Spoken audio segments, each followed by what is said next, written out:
Good evening, everyone. Welcome to the channel. Thanks for tuning in this evening. It's the first time I've done something like this, so yeah. I muted myself. I'll let you carry on. Oh, really? My name's David Pittard, Aston Martin Factory driver, winner of the 2023 Nürburgring 24 hours, driving the lovely Bella Fricadelli Ferrari that you see based here. I've been in motorsport since I was 8 years old, so that's coming up to 24 years now, which is pretty insane. Very lucky to start my career in karting, just at my local go-kart track in Letchworth Garden City, where I originally come from, just north of London in the UK.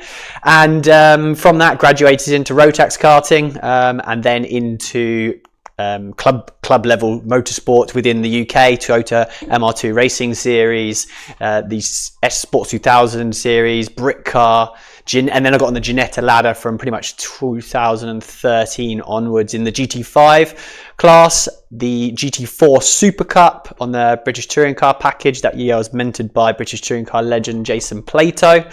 I then ran out of money for 2 years in 2015 and 2016, of which I worked very hard behind the scenes to get my career back on track again. And then 2017 was back in the seat, fully involved in endurance racing. In the British GT Championship, before then heading to Europe, Germany, the Nürburgring, GT World Challenge, Intercontinental GT Challenge, WEC, Daytona, IMSA, and yeah, I've been lucky to do loads of cool stuff with some amazing brands, BMW, Porsche, Ferrari, and now I've found a home at Aston Martin, which I'm absolutely loving this year.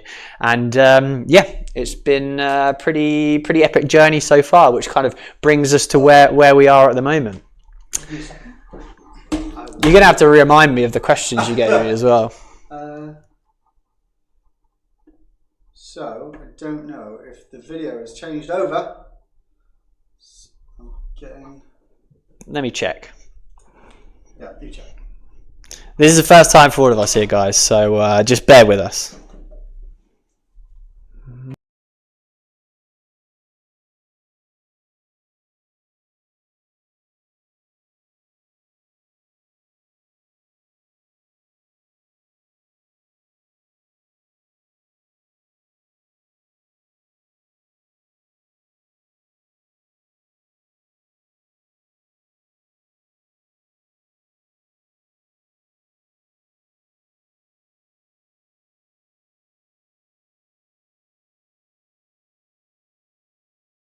Stand by, we are having issues already. I don't know why the picture's not changed and you can't see our beautiful faces. Maybe that's a good thing. It's probably not a bad thing. YouTube's trying to say something. Okay, so what is going on? Why are we not changing? Talk amongst yourselves. We are having issues already. I don't know why the picture's not changed and you can't see our beautiful faces. Yeah, we had the music. You heard us, but yeah, no visual. Didn't hear me, I don't think. Good. Yeah, I think you can I was hear you. muted. Yeah. Not muted now, but.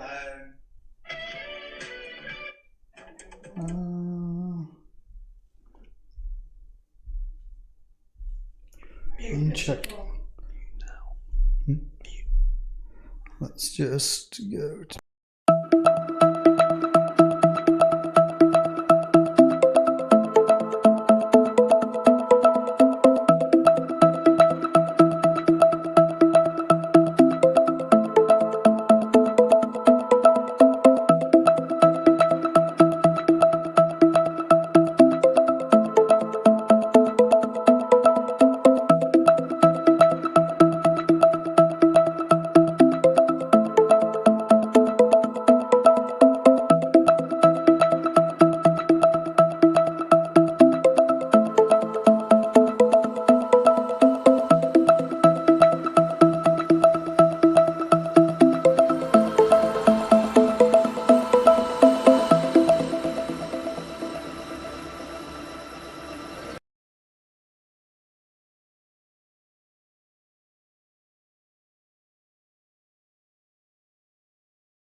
Right.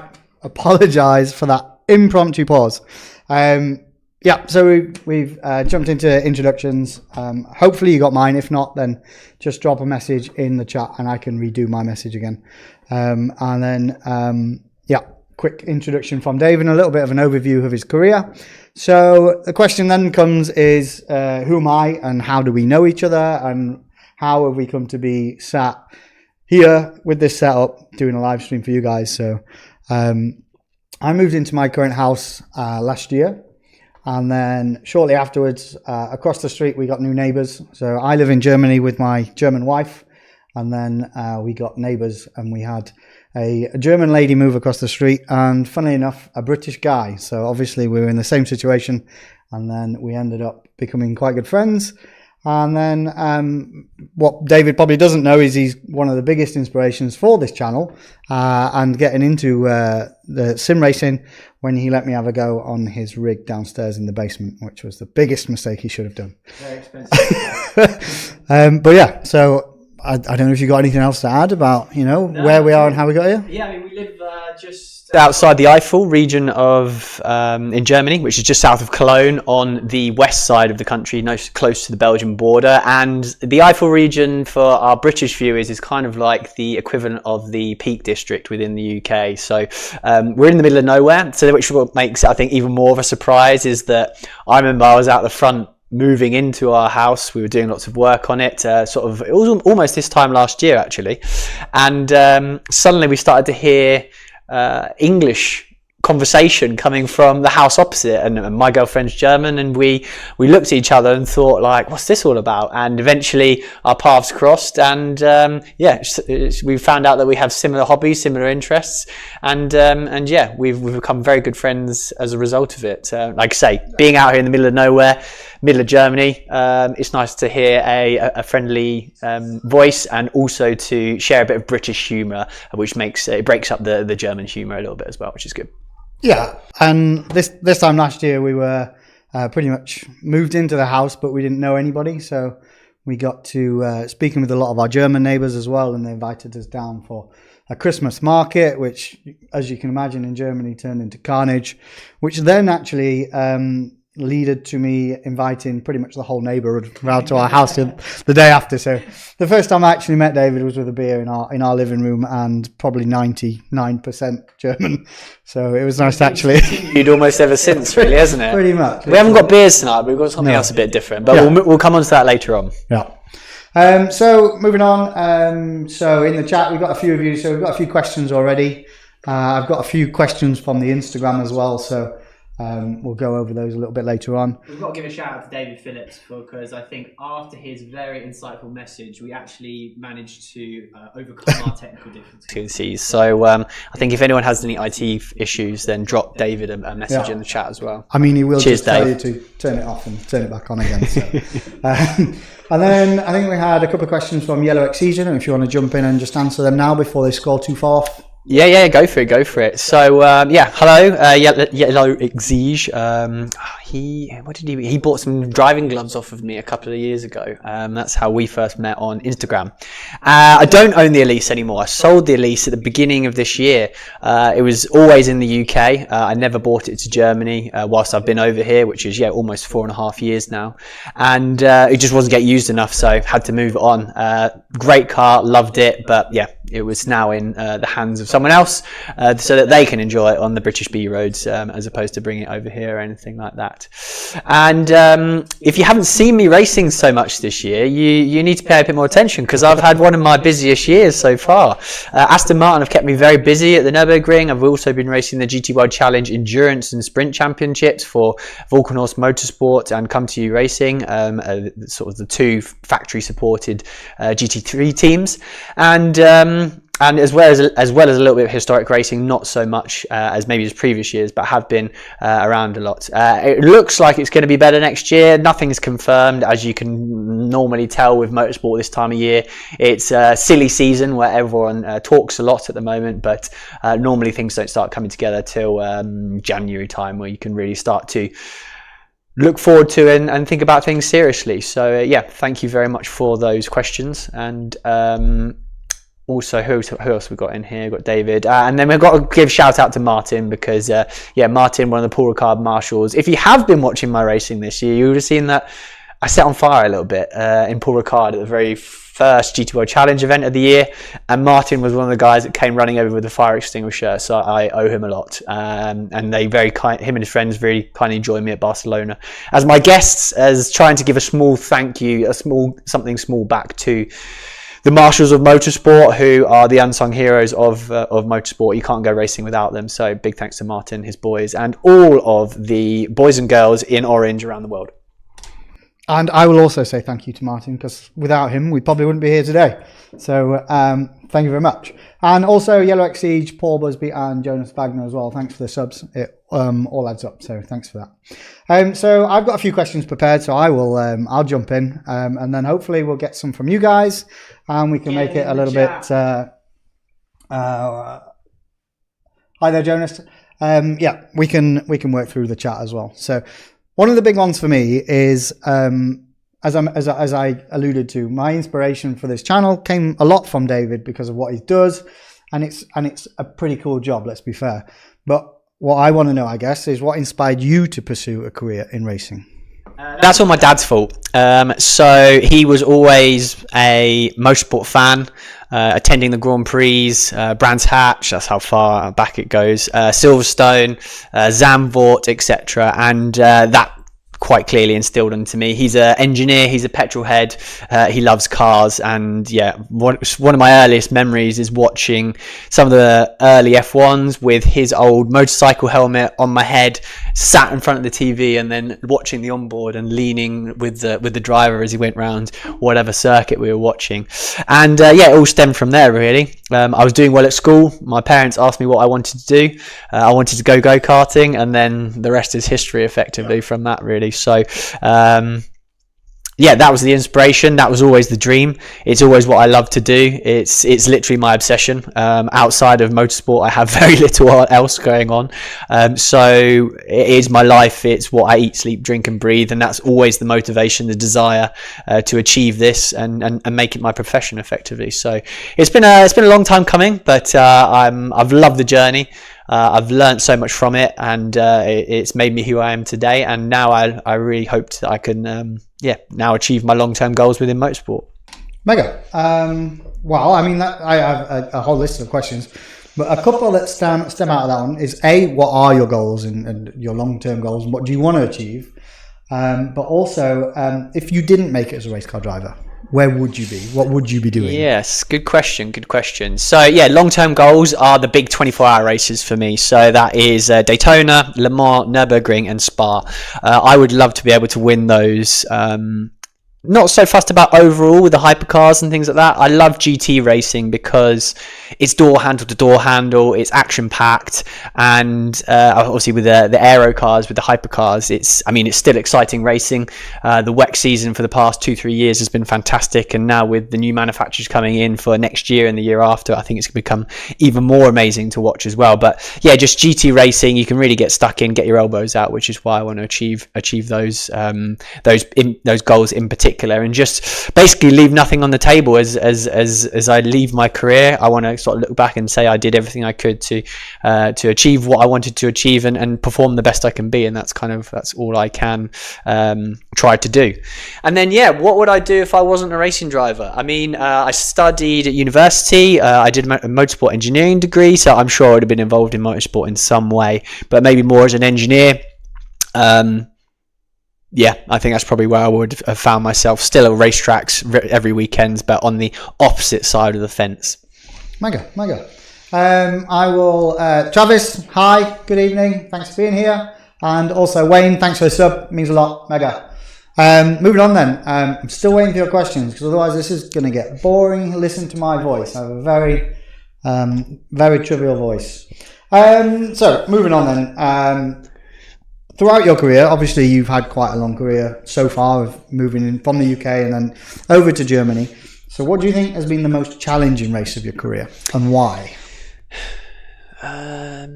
I mean, every weekend's a challenge. The level is always so high. There's never such thing as an easy weekend. You always have to work super hard to bring the whole package together. Motorsport is a team game.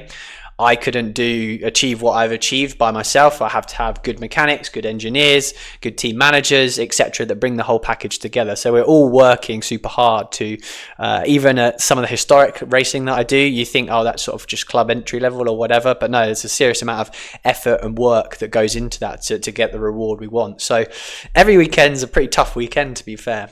The ones that stand out the most, though, is when there's heat involved for me.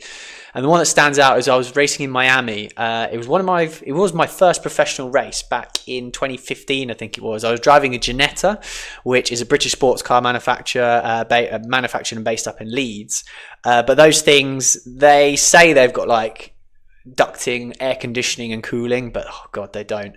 So when it was a Saturday evening race, the humidity was something like 99%, and I think of a 4-hour race I did about 3 hours. So in the end, that was the one time I actually got out of the car and like I had to then support myself to stay up because I was extremely dehydrated. So that was probably the toughest one I had to race against. I was fighting to stay on the lead lap at the time. We finished on the podium in the end, so there was a lot of pressure to stay. I think I caught and passed the leader, so I kind of made a lap back up, and then the pressure was on to stay ahead of him. But all of that physical exertion that went into doing that in wet conditions, it was wet in Miami. That's why it was so humid. And we finished on the podium. And yeah, just like I said, I got out and I was absolutely cooked at that point. So that stands out in my mind as the toughest race. Yeah.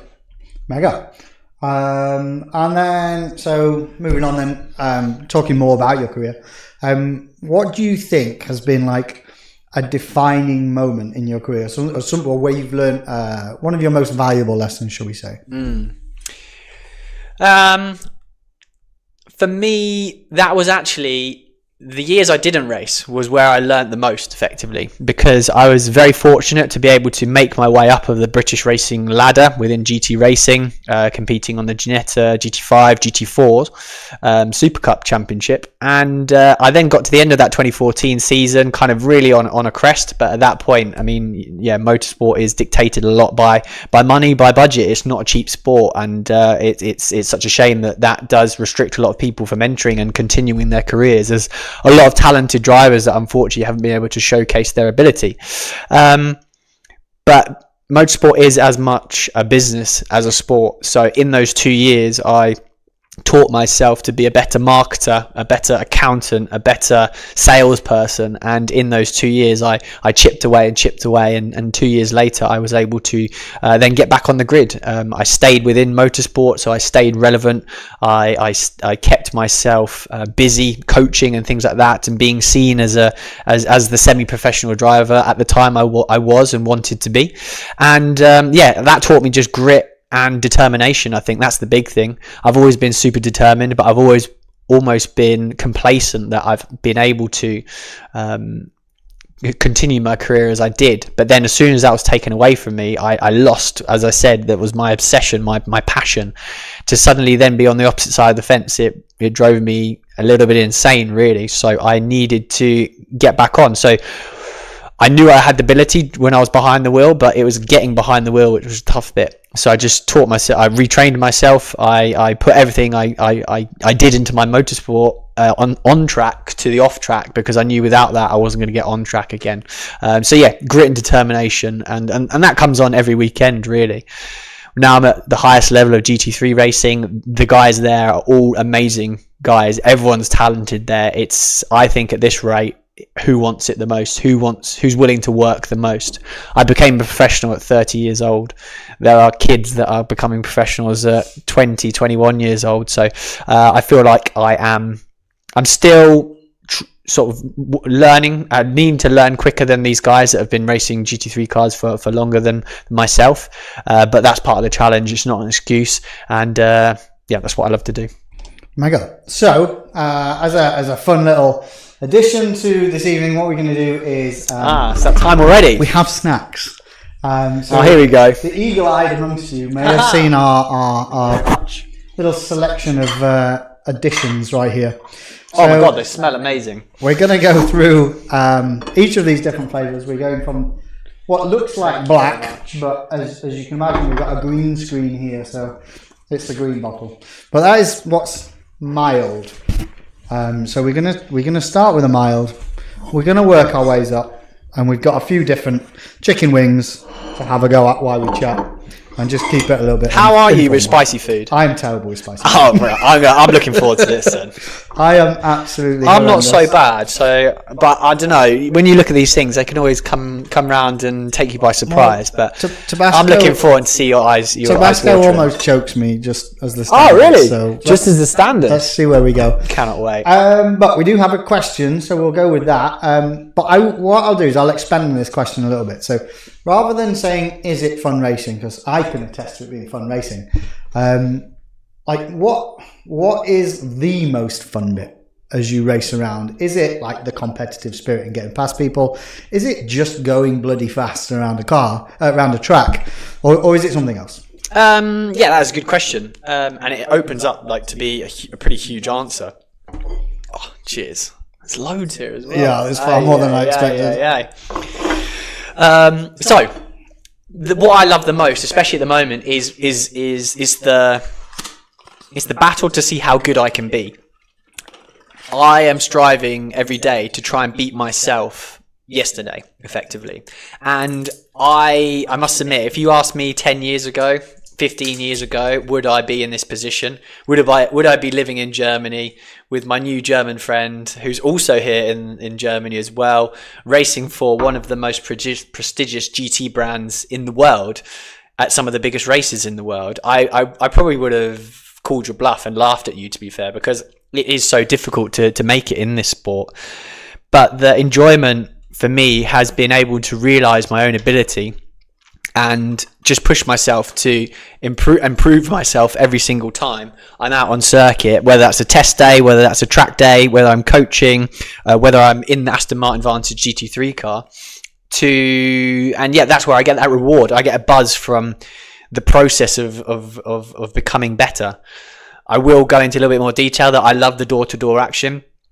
I won't enjoy in a race where you qualify on pole position and then just sail off into the distance. That would not be my favourite race. Can I just suggest that you probably don't enjoy the door-to-door action on the first lap of the Nürburgring 24 hours, first third in.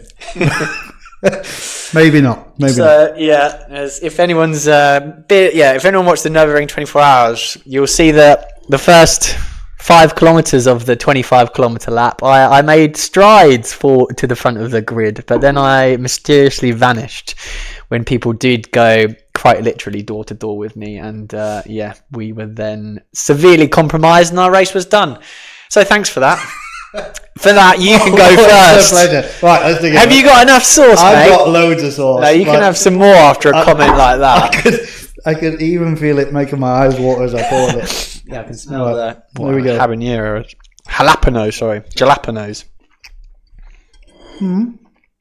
And? Wait. Oh my God, I love chicken wings.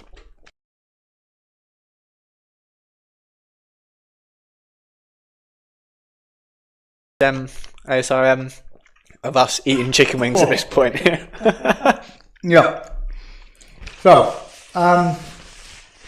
you mentioned that obviously 2 years out must be pretty mentally draining to think that you're potentially not going to get back in a race car again. Absolutely. So, as you prepare for each and every race, like how do you do that? Like mentally and physically, how do you get yourself in the right shape and the right position to oh my God. I was going to ask before you ask a question. I'm going to ask you, how was that? It was alright, but it's got an afterkick. My lips are tingling. Yeah, so, my lips are tingling as well, definitely. How do you prepare both mentally and physically for a race? You're looking to be the best you can be. There's kind of 3 areas I would say that you really focus on. Yeah, physical aspect, the skill aspect of driving, and also kind of the psychomotor side of things.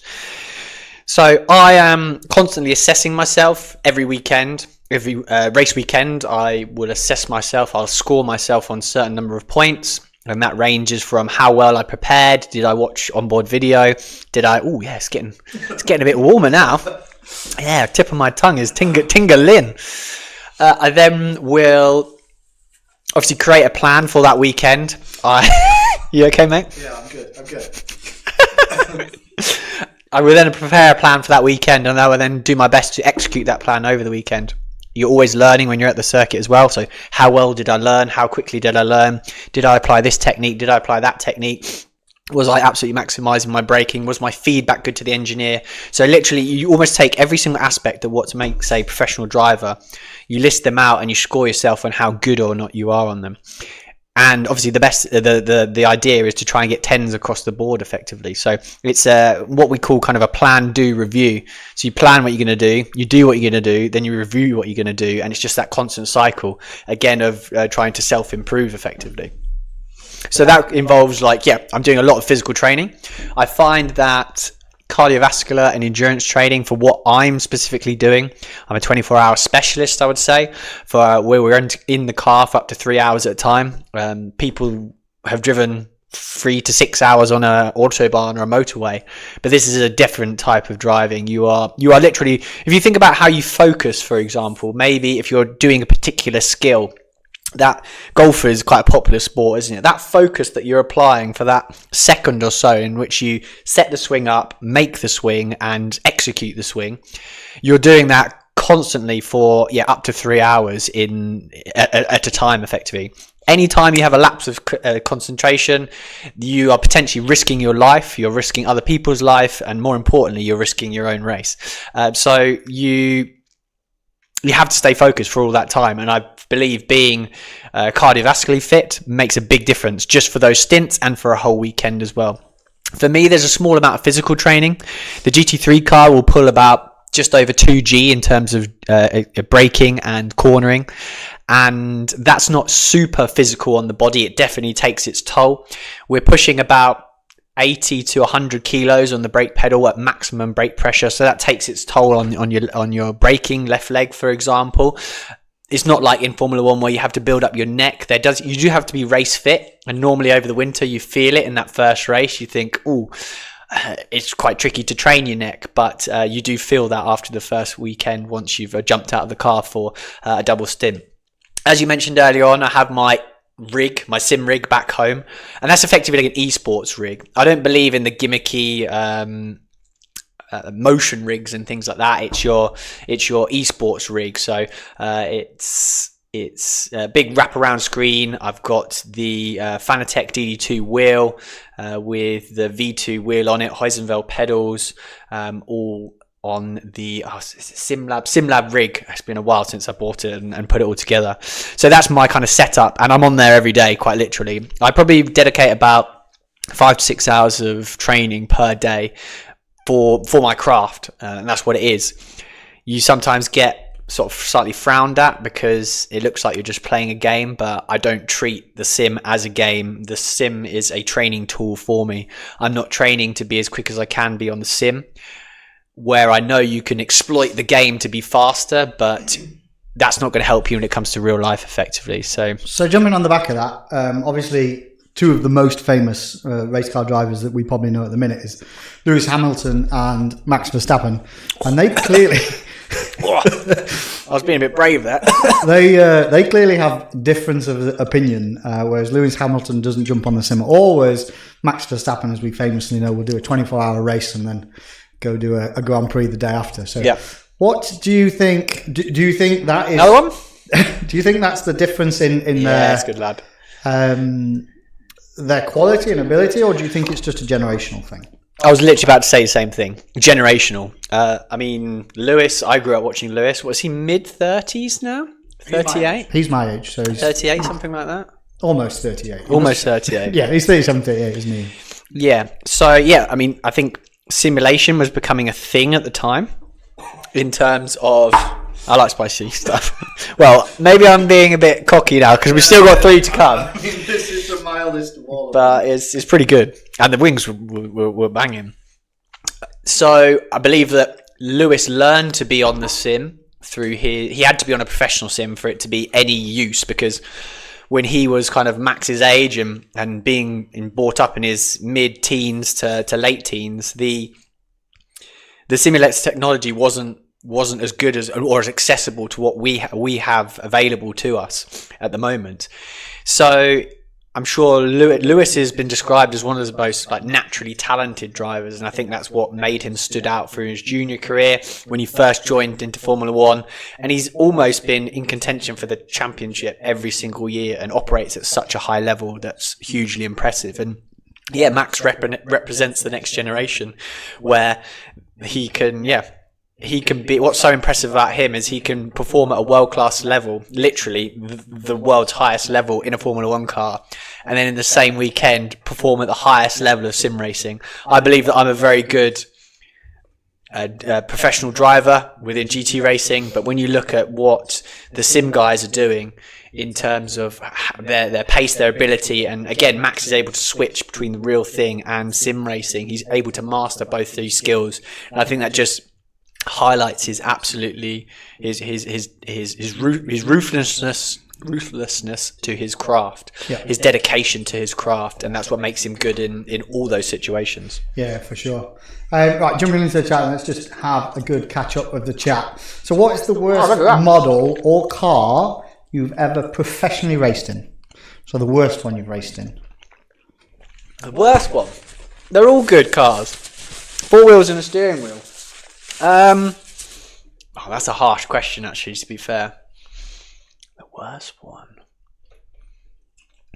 Unfortunately, I'm going to have to throw Ginetta under the bus here again. I mean, they're your typical British sports car manufacturer, and I can't take anything away from them for what they've done for the motorsport scene in the UK in particular. They allowed me to continue my career, learn my craft whilst I was still a young driver, and that's been available to so many other people, so I can't knock them. But I think in the future, if I have some sort of illness from carbon monoxide poisoning or heat stroke or something like that, then it's down to Ginettas, because normally the exhausts are leaking into the car, so you come out of the car, you're all a bit dizzy, and not because of the heat or anything like that, because you've inhaled so much carbon monoxide from the exhausts. And they set on fire quite regularly. Well, they used to, at least, anyways, because they're just made of glass fibre. Okay, and moving to next one. Apparently we have to go to Letchworth, because that'll square us right away. Say again? Letchworth for one of the winter training sessions on the bike. Mr. Wanless, Darren, he taught me probably one of the first times I became an instructor at what's called Motorsport. And shout out, Darren. I hope you're all well. I hope the family's well and everything. And we had some good times sliding around at, we used to call it Palmageddon, because it was a good place to learn, but looking back, like, there's easier places to work than that place. Mine was a Tesco car park, but please don't tell my mum that, because it was her car. Classic. Practicing my J-turns in Tesco car park. Yeah, classic. No, we did none of that. Yeah, I skipped the white lightning phrases and went straight to idiot in a car phrase. And then, do you plan on doing any coaching at the ring again? Oh yeah, all the time. I try to get there as much as I can. I just love to be at a track, going fast, whether that's in the passenger seat, whether that's in the driver's seat. I get as much of a kick as seeing someone else improve their confidence, their skill, and ultimately their speed as I do myself. So I try to get as many track days as possible. I must admit, Tourist Spartan's a little bit chaotic, and it's becoming busier and busier and busier, which is really cool for the track and everything, but when it comes to actually like serious driving, safe driving, try and stick to the track days. So I'll definitely try and get to some more coaching dates if I can throughout next year. I absolutely plan to be there when the track's open. And the last comment, which is a bit rude to be honest, what I would do is I would see your comment, Matthew Campbell, and I will raise you, get in the car with David, because if you think I'm bad, he treats just going to a supermarket as a race. So Have I scared you in car? No, I don't think you've scared me, but I think there would be other people that would get in the car and be absolutely not. So for those that don't know, I Matthew came along with me to Skegness over the last weekend, and I, being the valiant chap, decided to offer my services as a driver, which I'm sure they were thankful for on the Monday when it was a bit rough coming back, but they did not enjoy my excitement of getting to the event. on Friday. So that's all you ever think though. But no, we've yet to take my car around the Nürburgring, but it's definitely on my list of things to do with David before too long. So, okay, so let's grab a wing, and I'll move on to the next question. Are we going to the next heat now? Let's do something here. Can we do something cool? Do you think we can do something cool? I'm not sure what you are planning here. Well, let's have a look. Let's do this. Start a poll. Wait, I need my keyboard. Bear with me.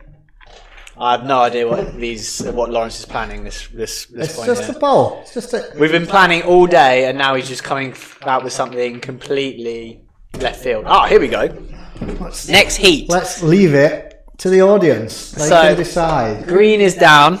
We've got Tabasco barbecue on the. I have no idea if that's far right or far left at the moment. Barbecue, classic Tabasco, and then hot Tabasco. Which is habanero, I believe. Yeah, habanero, pepper sauce, and it's just pepper sauce with barbecue. Okay, so while we wait for I'm going to vote. I know what Next heat, yes or no? What kind of answer is that? Do you want to go to the next seat? Yes? Oh, or okay. no, we stay at this seat? I thought you were choosing the next heat. No. See, this is why he just thrown me. Just Coming out go left up a field. level, or we don't go up a level. Okay, fine, right. Apologies. Let's go with it. Let's go with it. So, obviously, you've driven lots of different cars throughout your career. And even I've seen this year that you've gone from various different teams with the Comte-U and the Volkenhorst, Aston Martin. So how do you adapt your driving style to the different cars, to the different tracks? But also, even though the Comte-U Aston Martin and the Volkenhorst Aston Martin are technically the same car, the different setups and the nuances that brings. Yes, good question. I mean, driving a car on the limit is very simple. You just have to drive it to the limit of the tyre for as long as possible, and that should, in theory, give you the fastest lap time. There you go. Available. Everyone can be a race car driver. It's that easy. But yes, you are correct. I mean, you have to be quite adaptable. You can't just have one size fits all style and expect that to work. I mean, last year in 2023, I was a freelance driver. I drove a front-engined Aston Martin in IMSA on the Michelin tyre. I drove a different type of Michelin tyre and the Ferrari at the Nürburgring, and then I drove a Falcon-tyred Porsche, which is obviously rear-engine.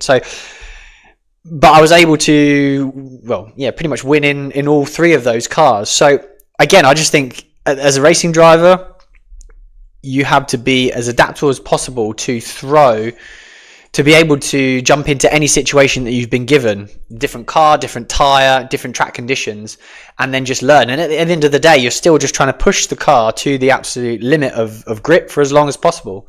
And you have to feel that in the seat of your pants, and you have to have a range of techniques that you have to use. Do you use more trail braking? Do you use a more aggressive or smooth throttle, for example, to really manipulate the car on corner entry and corner exit? The front engine cars generally don't rotate so well in the slow speed corners because of that big heavy weight at the front of the end of the car, causes the front axle to start understeering sooner than the rear. Therefore, you've generally got understeer in a slow speed corner. So you have to work a bit harder in those slow speed corners to make the car turn, maybe with a bit more trail braking, or maybe just drive the car a little bit slower on entry, have less load on the front axle so that when you start turning in, you don't saturate the front axle and end up sliding. Whereas with a Porsche, it's almost like having a pendulum effect with all that weight behind you. If you get a little bit of oversteer on entry, that weight just suddenly starts swinging and swinging. It's almost, you've got a big moment of the car, and the car just wants to slide in a big way. So everyone talks about trail braking a Porsche, which you do have to, but there's a very fine line between too much and too little, because if you don't, there's no weight in the front. So if you come off the brake, the front sits up in terms of its weight distribution, the car just understeers. But then if you have too much, then the rear wants to oversteer. So it's just such a fine line, and you're just constantly adapting like that all the time, really. My God. So the poll was clearly a resounding yes, naturally, because we have a sadistic audience. So if you want to crack open the number 2 flame, and then we've got a question, a couple more questions. So what was the first car you owned? Start with that one first. Oh, Let's quick, easy Vauxhall one. Corsa. Corsa C. 998cc. as well. Corsa C. Yep. With Team Dynamics wheels. Roger. Of course. Made you go faster. Oh yeah, it was the fastest thing in Letchworth. My official first car was a 306 1.9 turbo diesel in China blue. Oh, China blue. Beautiful. Very sought after colour. Nearly died. And then the one from Yellow Exige. Do you have any tips for an 8-year-old race fan? So his biggest dream is to become a race driver. Is it still karting, as they used to do in the old-fashioned days? Yeah. Or is it more going down the sim racing? I think it was Tim Heineman, Lauren Heinrich, or even like Jimmy Broadbent and Steve Brown, who clearly have the Bilstein M4 that they've been racing around the Nürburgring at the same time as you on the N24. Yes, I mean the cool thing about like the way technology has evolved and things like that is that there are now new ways into motorsport. Dankeschön. Yeah, no.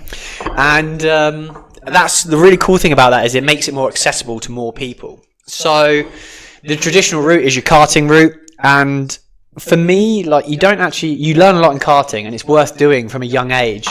Yes, it's still an expensive way to get into it, but you don't have to race at the highest level, because for what I found, as soon as you go from karts to cars, no one cares what you did in karting really. I think maybe if you really want to strive towards Formula One, you need to do karting and get picked up by the Formula One Young Junior programs, which are now looking into karting for the next talent to bring forward from such an early age. But sim racing has made it all the more accessible, and these guys have proved it. I mean, Lauren Heinrich, for example, he's just unbelievably fast, and his background is all in sim racing. Einchan Guven as well. He was in a kind of a similar story. I listened to a podcast on him the other day, which was really interesting, how when he was out of a seat, he was out of an opportunity, he used sim racing to keep sharp, and then as soon as the scholarship, the opportunity arose, he was able to absolutely nail it, and that's what gave him his opportunity to become a Porsche professional. So get into karting, but don't think it's the be all and end all. Try and get into a car as early as possible. I know within the UK scene you can start driving on a track in a car at 14, for example. The Ginetta Junior Championship is a fantastic example of that, and has turned out the likes of Lando Norris is probably their headline alumni. And it doesn't have to be the highest level of car racing either. You just need to be in a car learning.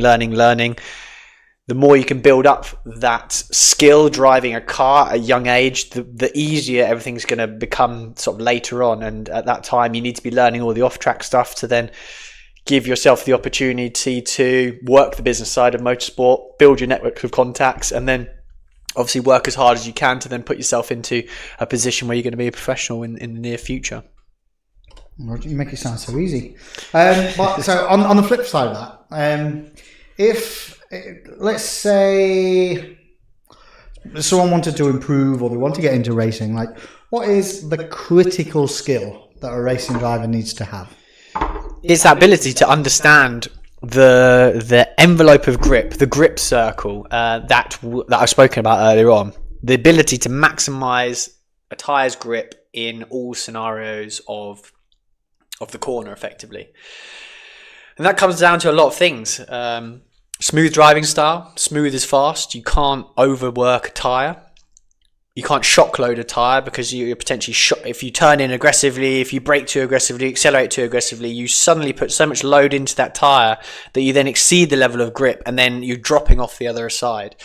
So you have to learn to be able to find that limit of grip extremely quickly in all conditions, in all cars you drive, and execute that as close to the limit as possible. So I think, having an understanding of the race car physics you're trying to exploit makes a big difference. And I also think vision is huge as well. So you go where you look. I'm sure a lot of people have seen it, especially on the UK motorways, that people look about 5 meters ahead of themselves. No, you need to look 50 meters. Or they just don't look at all. Yeah, 5 meters if you're lucky. That's a good point. Yeah, you need to be looking much further down the road with your main vision, and relying and offloading anything in the 50 meters to the front of the car to your peripheral vision.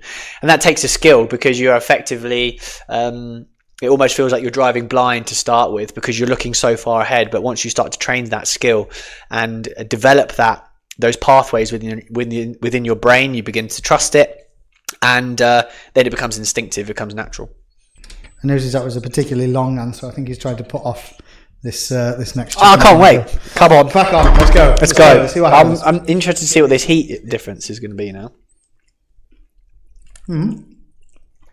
It's sweeter. That's good with chicken wings, because you always have a bit of barbecue sauce with chicken wings. This is like a combo of the two. So I know it's spicy though. I know we touched on it before, and you mentioned that obviously you wouldn't be where you were without your team of engineers, and it's a team effort. It's not a driver effort. So how important is that teamwork and engineers and the pit crew as well during a race? I know it all has to come together, but how important is that, or is it pretty much down to the driver? No chance. Anyone that tells you it's all down to the driver is extremely arrogant, because at the same time you cannot drive the car, do the setup, jump out and change the tyres in the particular form of racing that we're doing. I know there's a lot of club races that do everything themselves, and yeah, fair play to them. It is down to them to prepare the car, but that's sprint racing. In the form that I'm racing in, you're always sharing with 1 to 3 other drivers.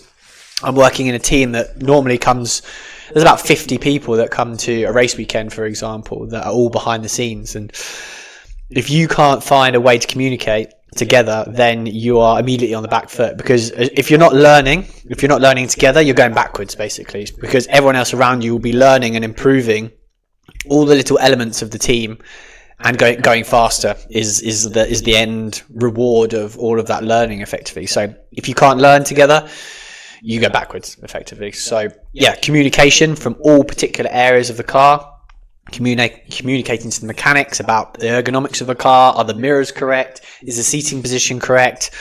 Is the car operating in the correct way? When you hit a bump in some way, does the car do something funny that the mechanics need to then investigate and look into?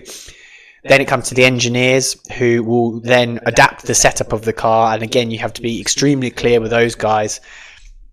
You have to speak their language. I mentioned earlier on that I have a engineering degree, and I think that's massively helpful because I can speak the engineers' language, who may have never driven a race car in their life. So if I start to say it understeers, or it's a bit slidey, or it's a bit rolly, they won't have a clue how that actually feels like. So having clear communication skills makes a massive difference with that. Same with your teammates. It kind of goes past the contrary that you see in Formula 1, everyone wants to beat their teammate. You look at things in the past. The great examples are Senna and Prost, or Alonso and Hamilton, where there was great divides down the middle of the garage, where they were so at each other's throats to try and beat each other. Whereas we are all sharing the same car, therefore we're sharing the same end result, and therefore it's our job to communicate correctly between the 2 or 3 of us to bring the whole project along. So if I found something, if I take this curb in a particular way, it really helps the exit, or if you can brake in this particular spot to avoid this bump, you want to give all those tips, because all those hundredths of a second add up. And again, this is, I mentioned the level that we're competing at the moment, the results are decided by hundredths of a second. That was one of the big things that they said about Michael Schumacher, wasn't it? Is that his work ethic, like he was in the garage at the same time as the engineers.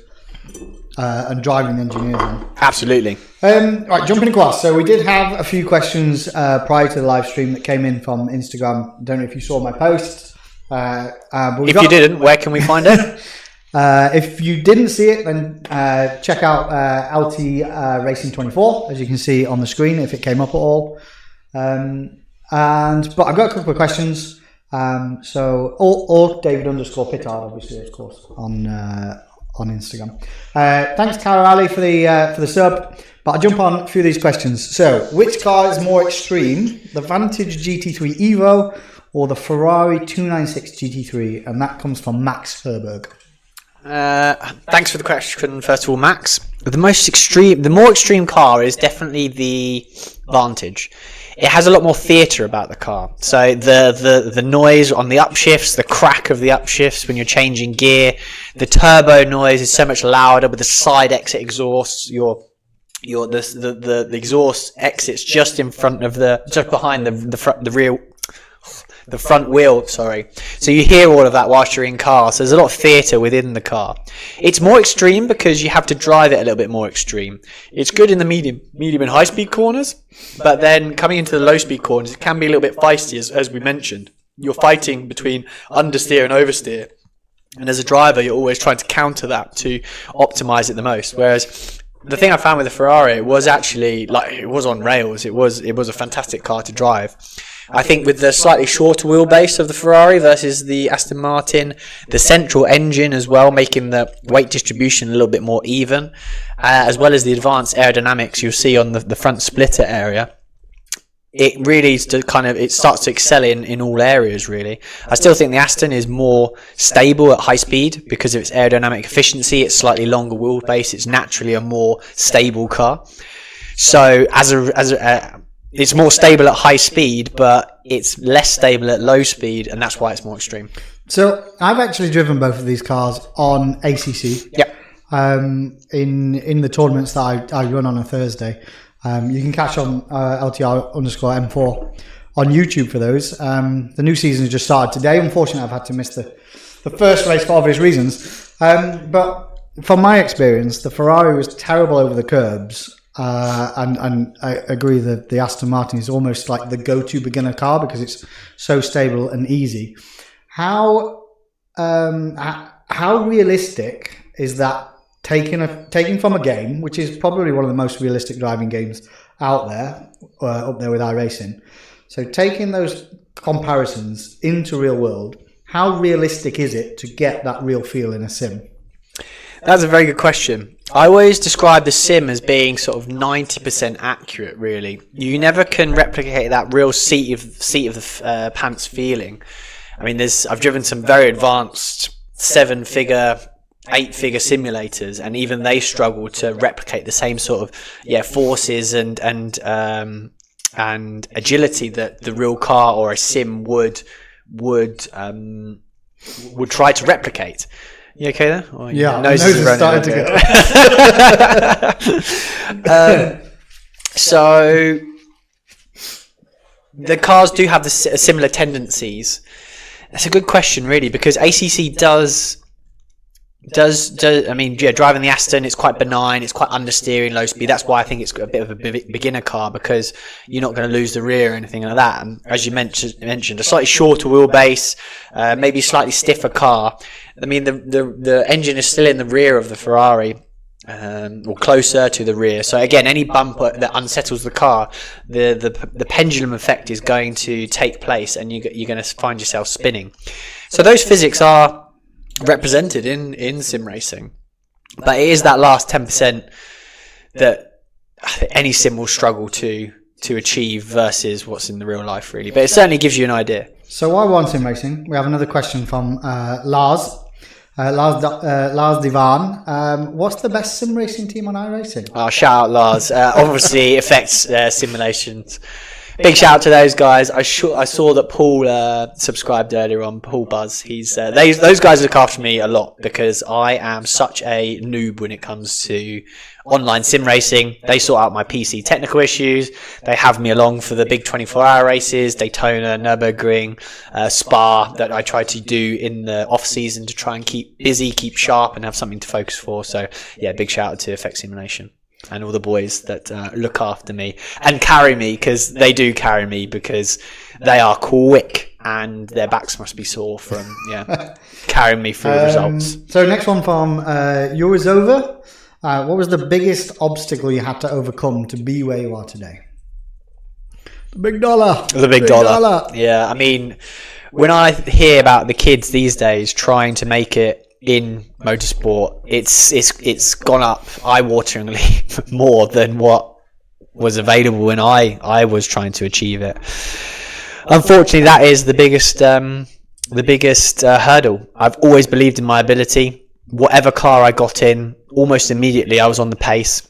There were people who would more wings. Yeah, baby.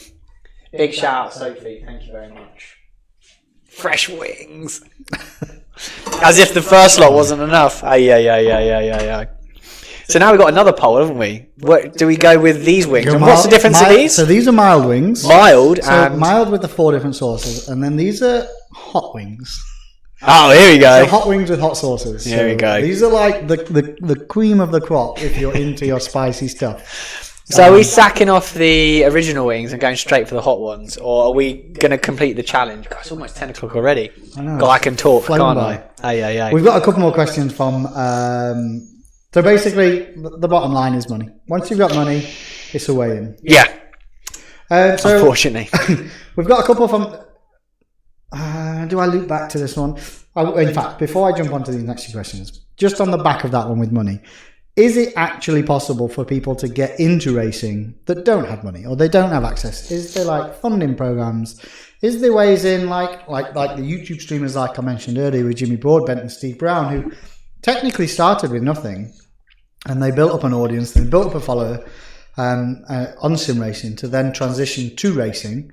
But obviously they're taking all of that essentially free marketing for a team. So are there ways to get into racing if you don't have the bank of mum and dad or a rich third uncle twice removed? Or be a royal family member. There's a few of them floating around as well. Yeah, but you have to approach it as a business. I mean, you are investing in yourself, and people should be investing in you.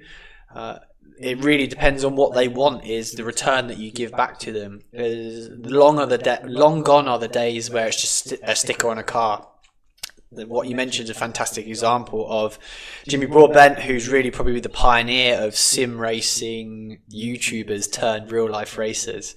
Shout out Jimmy. And I mean, they've turned their marketing platform, which is their YouTube channel, into their opportunity to get in a car. And it's the same thing. At the end of the day, you're marketing the Bilstein brand. That we're talking about Bilstein now because of Jimmy Broadbent, because of Steve, because of Misha. All have these huge followings. So that's what Bilstein want. They want people that are into motorsport that are of that age group to buy Bilstein suspension for their cars. You have to think about any company that you approach, what are you trying to give them? It's not about you at all. You almost need to create a marketing company that goes racing as opposed to a motorsport company, if that makes sense. Tom Coronel is a fantastic example of a marketing company that happens to go racing. He's worked with huge brands such as DHL is the first one that really comes to mind.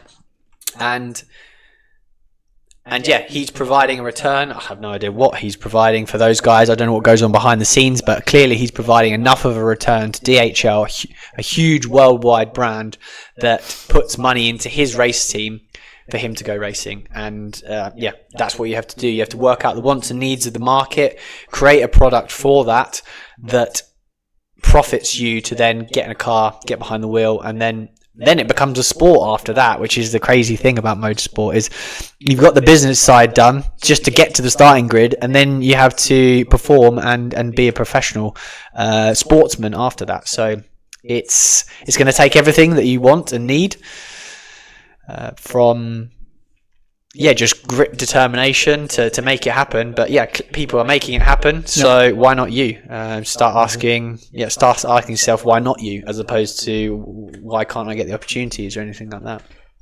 So we've got a couple in the chat, but I'll just nip onto these and just get these Instagram ones finalised off. So I got a couple from I Got Soul. He's not a soldier. So if you went for a Nürburgring time in the Valkyrie, what time do you think you could that's achieve? A good question. I mean, you are king of the ring. Clearly held the lap record for a long time before it was rudely taken. But what do you think you could get in the Valkyrie? I literally have no idea. I mean, the Valkyrie set the production car lap record at Silverstone earlier this week of a 1:56, which puts it in the region of a GT3 time. When you look at what the AMG 1 was capable of, that is a little bit faster, I would say, than what a GT3 time is around the Nordschleife only loop. So it's going to be within the top 3 times ever, the top 3 ever production cars to do that. And I really hope that we go there one day. Yeah. Oh, yes. And then on the backside of that one, again, I got sold. What's the odds of you racing the Valkyrie at IMSA? Oh, in IMSA? Not particularly high. I had a conversation with my bosses a little bit earlier on this year. I said what I wanted to do. And as I kind of mentioned earlier on, all of my goals are in GT racing. And I would never ever turn down the opportunity to do something with the Valkyrie hypercar. But yeah, I've got a lot of unfinished business in GT racing before I start jumping in the monster that is the Valkyrie. But yeah, I wouldn't say no if the opportunity arose. Is Le Mans on the cards this year? I don't know yet. I don't know what my program is really for next year. That's still in discussions. The way GT3 racing is these days, there's a lot of customer racing led efforts. Therefore, yeah, the teams have to find customers to drive other cars and run the business that way that comes into then the factory cars. So it's not a case of Aston Martin writing a blank check and giving it to teams anymore. It's and that's what's made GT3 racing so commercially viable and so big and long lasting, is the fact that there's so much more of a commercial element within it. Therefore, the GT3 racing programs pay for themselves effectively. Yep. Long gone are the factory days where it's just a blank check and a big pot of money. Right, so jumping into, in fact, let's jump on one of these. Yeah, come on. I've been looking at these. These are awesome. Let's go Source 3. Source 3. Wings 2. That one. What's the worst classic. that can happen? The classic blow your face off Tabasco sauce. Tabasco. And then I'll catch you up, and while you're prepping that, you can maybe have a think about these. So Carol mentioned that he was at the Sim Racing Evo in Dortmund, which I was a bit disappointed that I learnt about really last minute, because I probably would have tried to get along to that. Yeah, it's not far from us, is it? No, it's absolutely doable. And Stride AC Evo, which is the new one that comes out in January, which looks mega. And if you follow the likes of like Jardier and people like that who make a living sim racing, he has a lot to say about it as well. It does look absolutely epic. So I'll be jumping on that in January as well. And then, the other one is, will you be making some YouTube videos again at some point? The M6 quali lap overtaking a gazillion cars. Oh yeah, classic. To get a fast lap in, it's one of your favourite videos. So is that on the cards? Is YouTube on the cards? 2 or another one? I'll go for 1 for now, and then let's see if I can still breathe after it. So yeah. Oh, go on, son. Get it down here. I've gone heavy. I would love to continue making my YouTube videos, and the video I made for this evening that we weren't able to show because of our technical difficulties earlier on actually reminded me of how much cool content I have in store. I finished. It's making your eyes water already. Smell it. Jeez. God, I'll get involved here. I don't want to wait for you to wait too long, Lawrence. I finished the truth behind stopping doing my YouTubing so regularly back in the end of 2021 was when I started to be associated with a manufacturer, and I went from being a customer racer. I was still paying for my seat at the end of 2021. Therefore, I could kind of do what I wanted because I was the customer. But when you become an employee of a company and you represent a worldwide brand, there's almost like intellectual property and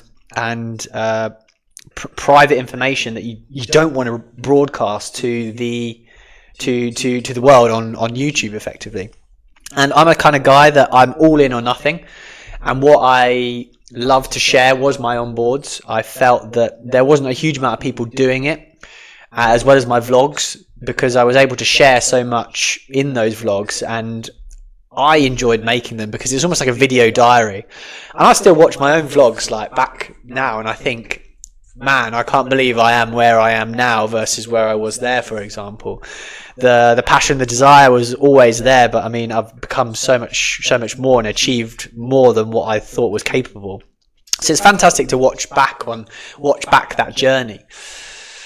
So yeah, I want to do it properly, which means sharing almost everything as much as I was sharing back in 2021, etc. But that's just not possible when you're working and representing such a major brand. And again, the level of competition is getting higher and higher, and I don't want to give away any secrets that we're potentially giving away or using at all.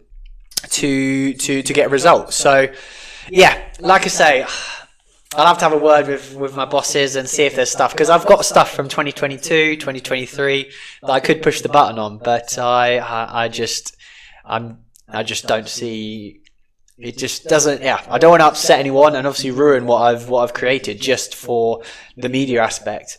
I'm not a YouTuber that goes racing. I'm a racing driver that makes YouTube, and my professional career will always take priority over everything, and I will do nothing to jeopardize that. So that's the reasoning behind it, really. Cool. So let's dive in. Oh yeah, let's dive in. I know I'm conscious of time. Yeah. I have a few more questions that I want to ask just before we do go, but. Oh my god. Oh. Wait for it. Oh, when you breathe it in, that's the hardest one. Oh, very good. You say these are air fried? Oh, banging. Need to get me an air fryer. My lips. So one of the holy shit. One of the things I did want to know is like, wait. Ooh, that one stings. What's the biggest misconception about being a race car driver? I think that, yeah, you turn up and drive. That's probably the biggest one. It's not really that well documented what goes on behind the scenes to make yourself fully prepared. At this level, there is manufacturers investing a huge amount of time, money and effort. Oh, it's building up now, isn't it? my tongue is starting to get a bit numb. You've got one more to go before we have to say goodbye. Yeah, the grand finale. What was I? Misconception. Yeah, is you just turn up. You see the playboys of the past, the James Hunts, etc., that would smoke, drink, sniff, have relations with all the night before a race, for example. But yeah, we are athletes these days. The level of performance is becoming small. Is that getting to you? Is it? yeah, my nose is. He says we are athletes these days, eating chicken wings. With tears in his eyes and his snivelly nose. So yeah, people think we go on the sim because we're having fun, because for so many people that is a hobby, that is a pleasure, but that is us going on the tennis court from 9 a.m. till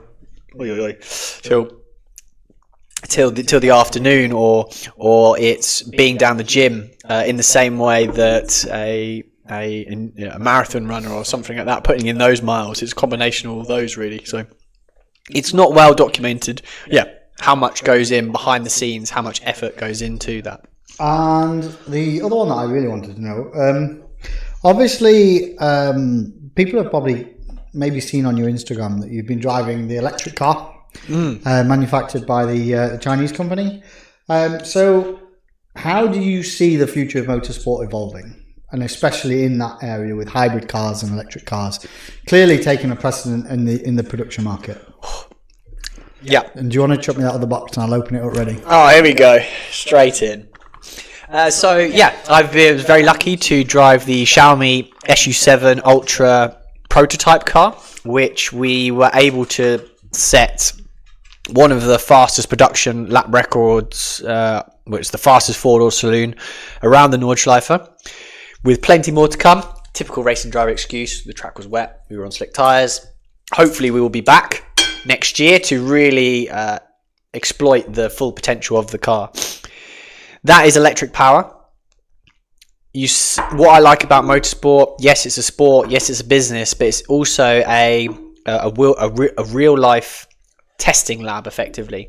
Formula E was the latest addition in that, where all of the manufacturers were jumping into that because it was a battlefield, it was a proving ground to develop their product as quick and as fast as possible, faster than the other manufacturers.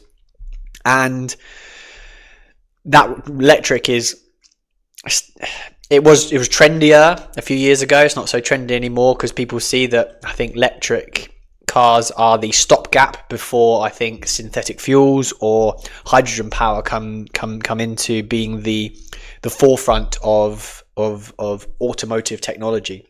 So that's where I see it going.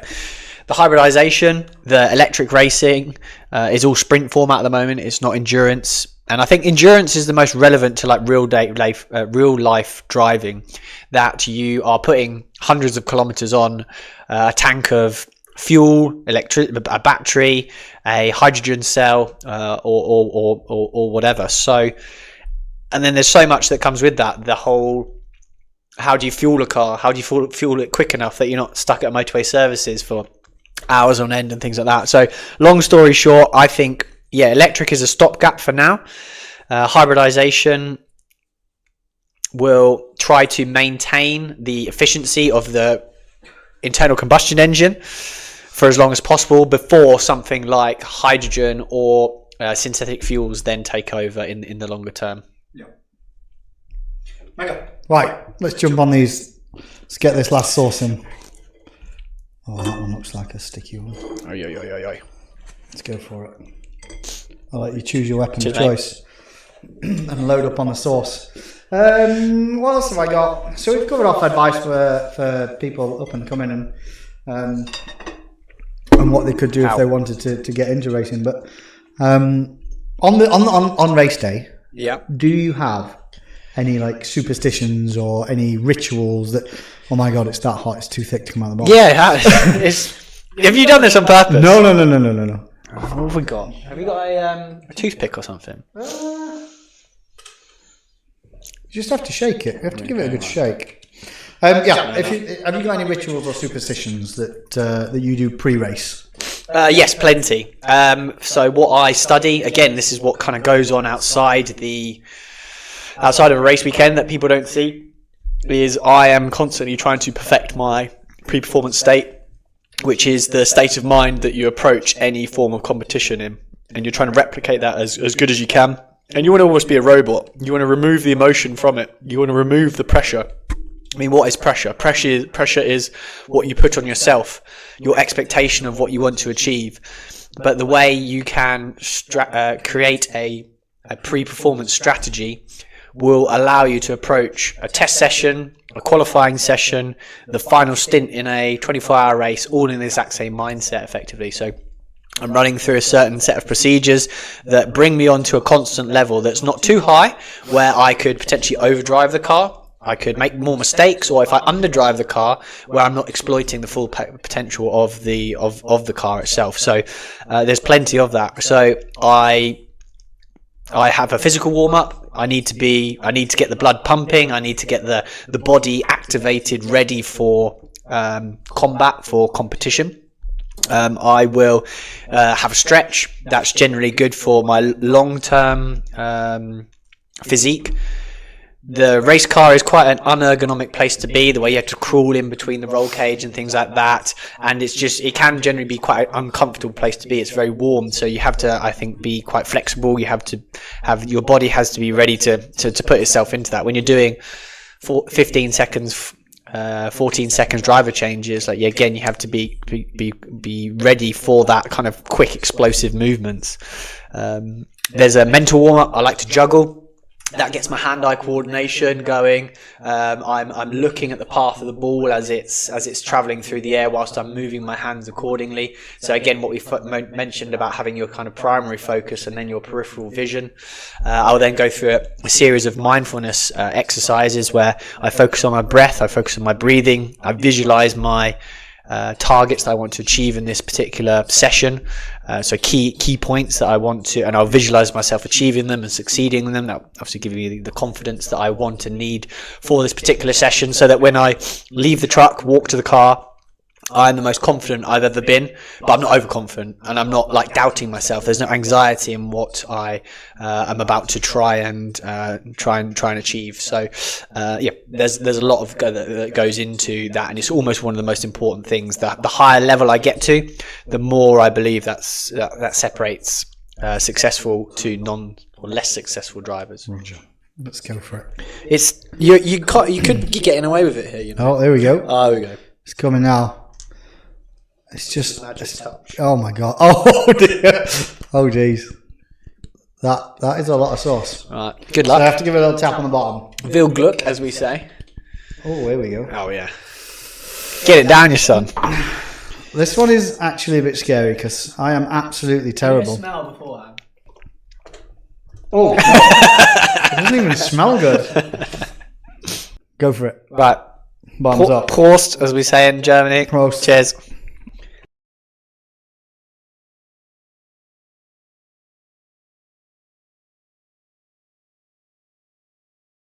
Oh, here we go. Oh, here we go. Up. Yep, that's spicy. Oh yeah. That is peppery. Oh, it lulls you into a false sense of security. Oh, mate, it's going to get worse. It's got a sweet start to it. Yeah, that's what I mean. Oh. So I'm getting to the bottom of my list anyway, so we're going to have to call it at some point. But oh, fuck. What's the one question you get tired of being asked all the time? There must be one that, holy shit. What are you doing next year? What are you doing next year? What are you doing next year? Motorsport is such a... Oh my god, it's all in my teeth and everything. Oh. Motorsport is such a unpredictable place. You can't... If you want stability... I think that one was a mistake. Oh. Yeah, I'm not sure my body's fully agreeing with that. It's all on my lips and tongue. Yeah.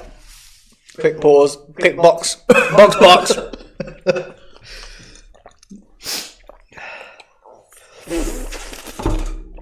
Should have had milk on standby. My face has gone pink. It's blended into your t-shirt.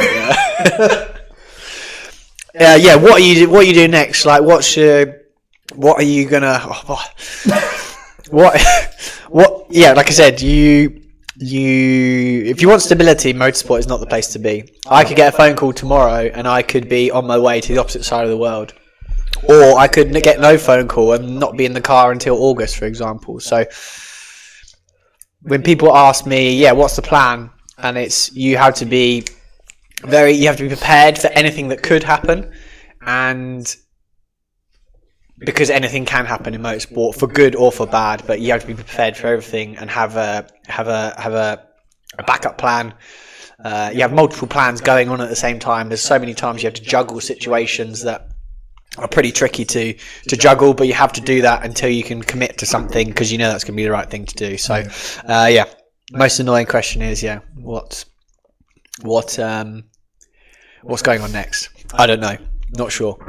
So we are probably drawing to the end, but I will give anyone that's still watching an opportunity just to throw any more final questions that you've got in the chat. What I will try and do is I'll try and play the video that we had for the start of the stream that didn't play due to our technical issues, but this is the first time that I've ever live streamed, so this is all like a brand new learning curve for me, and my lips are absolutely tingling right now.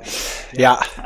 But one of the questions is, if you could change something about motorsport, like one thing you could change, you could do whatever you want, what would you change? Accessibility, straight away. Again, as mentioned, there's so many talented drivers that haven't been able to showcase what they are. Do I believe that the top 20 drivers in the world race on the Formula 1 grid? No. And if you look at the 100-meter finals, the Tour de France, are they the best professionals in their particular sport? Yes. And that's kind of what's missing, really. So I don't know how you do it, but there needs to be, I think, scholarships. There used to be so many more scholarships back in the day, which gave people opportunities, that gave people the start, that got them. If you're good and you get a leg up, you can start to run with it. But there's so many people that never get that leg up, they never get that opportunity. So if there was more scholarships, IndyCar used to do a really good one, from USF 2000 to IndyCar Next to IndyCar, for example. that is lacking in other areas of motorsport that I would love to see. And then we could really see the top drivers in all disciplines competing for to see who's the best, and that would provide the best entertainment for the fans, the sponsors, and just the industry in general. Yeah. So we've got a couple of questions come in. So nice. What's the feeling and what are your thoughts right before the drivers change into a stint? So possibly leading in difficult conditions for the Nürburgring 24 hours. Are you nervous at all? Or you all look like bang on by T1. So obviously nerves comes into it a lot. But how do you compose yourself to go from a nervous wreck to nailing your breaking point for turn one? Good question. Nerves are all a part of it. If you're not nervous, then I think you actually have a problem. I mean, it's normal to have... it's normal to be nervous, and you need to use those nerves in a positive way.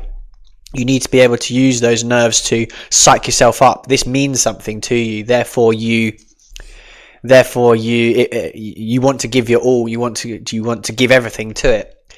And this kind of what I mentioned about this whole pre-performance routine. If you think about it too much, then you overthink it and you create more problems than if you just accept exactly. You can't control anything in the situation at the moment until you get into the car. So if the car has contact on the final corner before entering the pit lane, there's nothing you can do about that. If he overtakes the car for P1 as he enters the pit lane, there's nothing you can do about that. For me, I just want to do the best job I can, whether I'm P last, whether I'm P1, whether it's raining, whether it's damp. I will just rely now on my experience, my training, my skill. I've tried to prepare myself for every single scenario available. Therefore, I have a plan for everything, and I just need to execute, and that's all I want to do.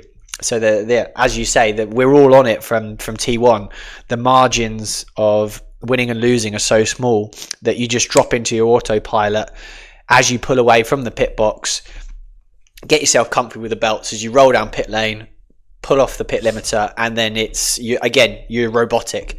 You just execute. You don't think, you don't have emotions. Well, you try to reduce the amount of thinking you do, you reduce the amount of emotions you have, and you just execute. And that is what you're trying to be, a robot on track to execute the fastest lap possible every single lap and not take any external influences that could affect your performance. And a technical one, so you can use your engineering to do this one. Yeah. How much kilogram downforce does a GT3 car produce? Oh God, I should know this. A lot to drive fast around some fast corners. Oh God, I really have no idea. Is that bad if I don't know what the value is? You have to find it out. Yeah, I have to find it out. I'll answer that question in the chat in about 10 minutes when I've Googled it. Okay. Roger. I think I'm pretty much wrapped up. So if you've got any last final remarks before we... When can we see you on track next? On track? Virtually or in reality? In reality, I would love to have a go. We should go. We've been go-karting, haven't we? We have been go-karting. Lawrence is very competitive, and you were quite upset, weren't you? You thought you were going to be closer. To be fair, I didn't expect to beat David when we went go-karting. But I kind of took David out of the equation, and obviously I beat everyone else. Yes, you were, yeah. But yeah, I was actually impressed with how much different the time could be, because I thought I was giving it my all. Okay. I was giving it the beans, and I'd been there before, and I thought, well, how can anyone? This was the Michael Schumacher karting place in Kirpen, by the way. So how can you go quicker? Like, it's impossible to go any quicker. And you come along and there's like 2 or 3 seconds quicker on that. It's like, what? It doesn't even make any sense. But no, I would love to have a go. Maybe like one day I could see myself in. My wife would never let me. But maybe I could see myself in like the old timers having a go on it. Yeah. I think that's like a bucket list for people, isn't it? Just throw some money in and just have a go for a weekend. Get your race license, do a race, tick racing driver for a weekend. Yeah, has to be done, definitely. I reckon I could see myself potentially doing that one day. And the fact you're training on your sim and everything, I think you'd hit the ground running. But sim-wise, I will. I need to carve out some time. Like we have a busy schedule this weekend. We have birthday parties. We're cooking Sunday lunch. We're educating the Germans on what you should be eating. Yeah. And then I'm off to work again on Monday. So and I'm away, so I won't have the sim with me. So yeah, it's gonna be tough. But I will definitely be back next Thursday.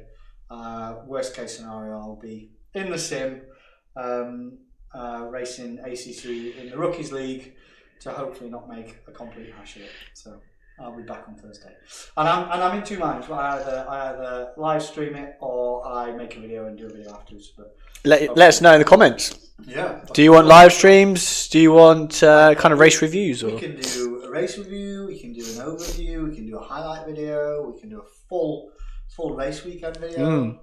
But yeah, over 1,000 kgs apparently is your downforce. Oh right, thanks. Thanks, Max. Oh, Max. Does it sound about right? I think it must be over 1,000. I would say, yeah. It's not going to quite drive upside down. Does that mean like heavier people are technically better at driving? The argument has been made. If you really want me to get into physics, then I can do that. Weight versus downforce is a different thing. Yeah, correct. Cool. So I think been on fucking mute for ages, but hopefully they heard me through your microphone. But I think.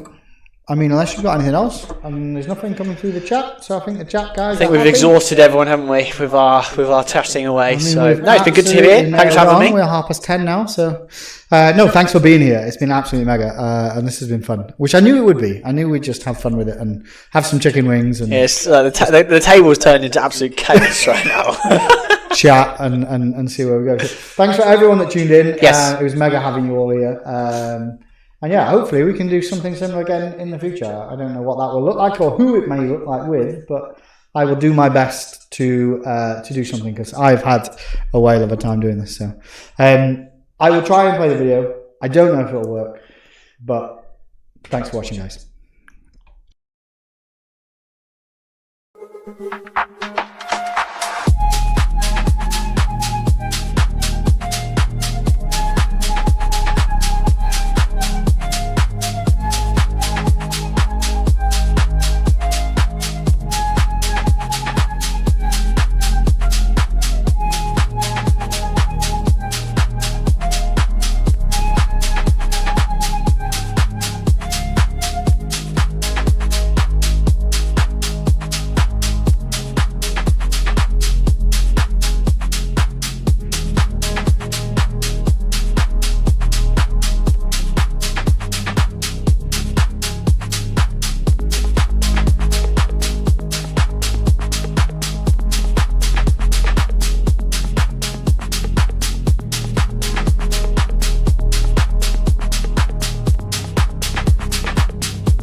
on.